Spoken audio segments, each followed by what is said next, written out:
त्वष्टा कासार समाज संस्था पुणे श्री महाकालिका देवी मंदिर दिवस 5वा दशविद्या स्वरूप त्रिपुर सुंदरी देवी।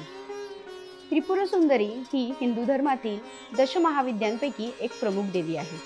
तिला षोडशी, ललिता आणि राजराजेश्वरी या नावांनीही ओळखले जाते।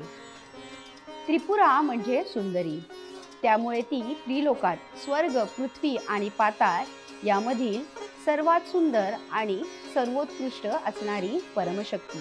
त्रिपुर सुंदरीला 16 वर्षाच्या किशोरवयीन मुलीच्या रूपात चित्रित केले जाते, म्हणूनच तिला षोडशी असेही म्हणतात, कारण षोडश म्हणजे 16। हे 16 कलांचे प्रतीक आहे आणि असे दर्शवते की देवी संपूर्ण सृष्टीच्या 16 कलांनी परिपूर्ण आहे। तिच्या 4 हातांमध्ये विविध आयुधे आणि चिन्हे असतात, जसे की कमळाचे फूल, बाण, धनुष्य आणि अंकुश, इक्षुदंड म्हणजे ऊस आहे। हे सर्व तिच्या शक्ती, सौंदर्य आणि सृष्टीवर असलेल्या नियंत्रणाचे प्रतीक आहे। देवी भगवान शंकरांची पत्नी पार्वतीचेच एक रूप मानले जाते, त्यामुळे तिच्या उपासनेत शिव आणि शक्तीचे एकत्रीकरण दिसून येते।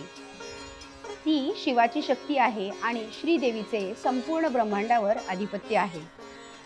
त्वष्टा कासार समाज संस्था पुणे श्री महाकालिका देवी मंदिर दशविद्या स्वरूपाची पूर्ण माहिती ही उत्सव प्रमुख यांनी पुरवलेली असून त्यांचे मनापासून आभार। नवरात्रोत्सवातील पुढील दशविद्या स्वरूप पाहण्यासाठी चॅनलला सबस्क्राईब, लाईक नक्की करा।